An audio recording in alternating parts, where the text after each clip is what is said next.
Yes, I'm back on the channel, and we've got an exciting ass video about Miguel today. Very exciting because we get to talk about both Miguel and the chapter, and I'm pretty bullish on JJK in the next couple of chapters, and I'll explain why. Today the presentation is titled, I Too Am Not Racist, Just Like Gojo. Manga spoilers are ahead. Okay, who is Miguel Oduol? Well, he's the people's new savior, as someone is every chapter.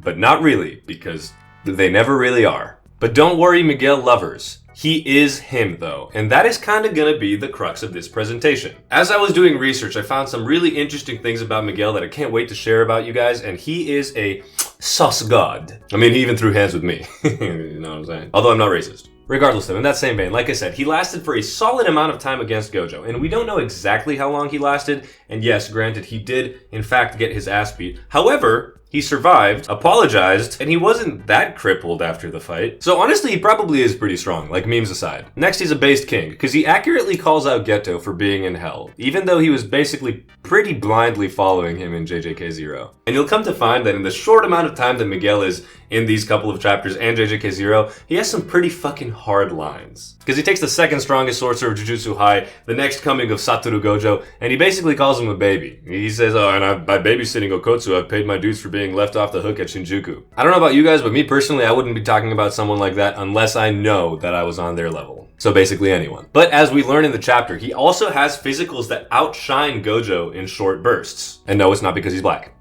Jokes aside though, that is kind of incredible because Gojo is praised as a hand-to-hand god, even though he does use the Limitless to enhance himself. So what Gojo, am trying to say by this is that Miguel is only stronger in short bursts because he doesn't have as much cursed energy as I do. But okay, the crux of the presentation. Why is Miguel him? First of all, he called out Gojo and the Japanese people for stereotyping, which is pretty based. And let's just say, Gojo is not racist in the chapter. I know that perhaps I'm defending myself because it would reflect really poorly on someone who's been calling himself Satoru Gojo on the internet for many months now.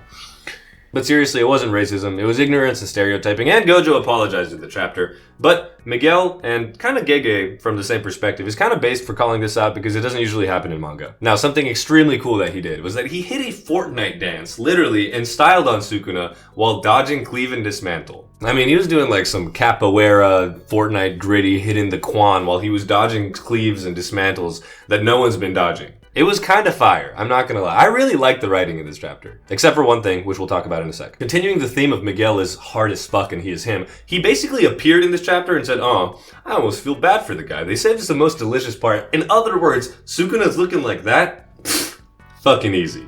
Will he live up to this?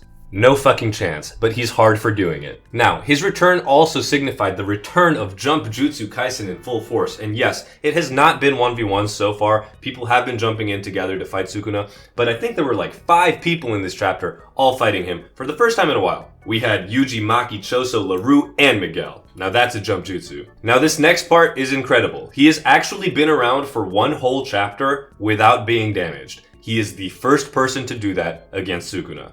I'm telling you, dude, bullish on Miguel, bullish on JJK. And just like a lot of characters, he has some meta-knowledge somehow because he'd rather fight Godzilla than a Gege glazed Sukuna. Because he knows if Gege started glazing him, there's just about nothing that he could do to stop him. And finally, his return signifies peak. I, a hyper-intellectual, have dubbed this the Miguel Theorem.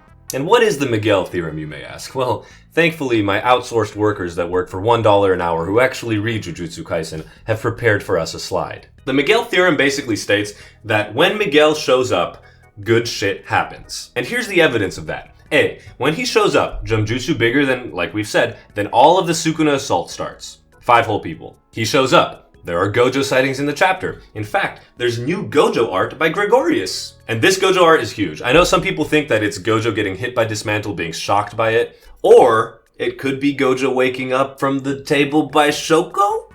And honestly, I want to praise Gege right now because his like light, rough sketches usually look really cool, and Gojo looks good here, does not look like a frog. I also know that some people are still scared about the Sukuna glazing, but Sukuna's black flash might not actually be as threatening as we think. Because if we read this, we don't even know what will happen in Sukuna's case, but it might not be that his RCT is restored. I mean, the manga panel does read, Gojo restored his RCT output by landing a second black flash. Now, in the King of Curses case, who knows? I mean, honestly opens up the doors to a lot of different possibilities, and I do not think that in this case, maybe I'm inhaling the highest grade copium ever. I do not think that it is ultimate glaze. Then he also brought back some comedy to the manga, which I really appreciate. We've been going through this slump. I know people have been hating.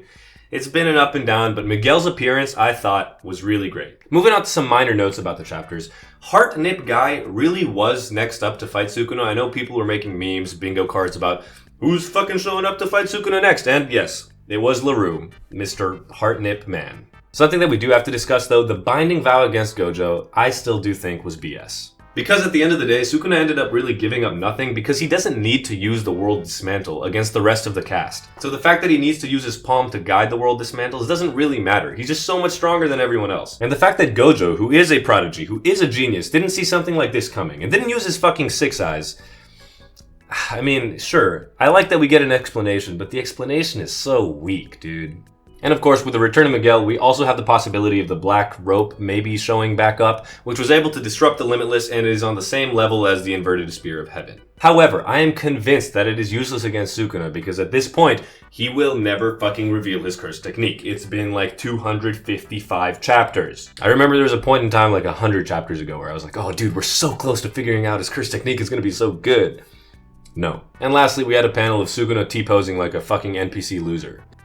Bro, what the fuck is this? Who stands like this? And ready for a fight? Sukuna, you're not ready for a fucking fight, dog. I'm gonna sit like this for the rest of the video. No, I'm not.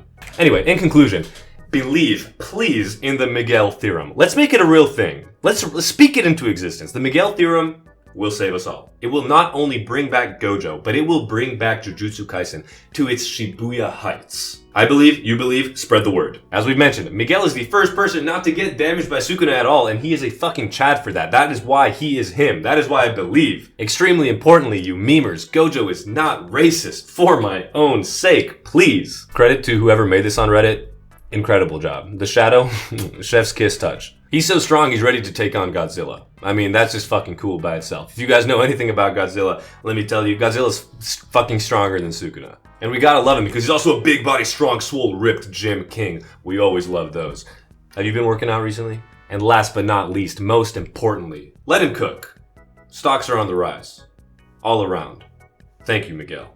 You. Consider liking and subscribing if you enjoyed. If you're not subscribed to the channel, tune out. I have something to tell my subscribers. Alright, now that all the non-subscribers are gone, I think I already wired you 10 grand. Your Bugatti should be arriving within the next couple of days, and your signed Luca poster is coming. Miguel PR team, let me hear you in the comments below. What do you like about the character? What do you think about the character? Do you believe in the Miguel Theorem? Do you think he's cooked next chapter? Honestly, he might be cooked next chapter, but that doesn't mean that he isn't a good omen. Also leave in the comments below suggestions for future videos, what else you'd like to see.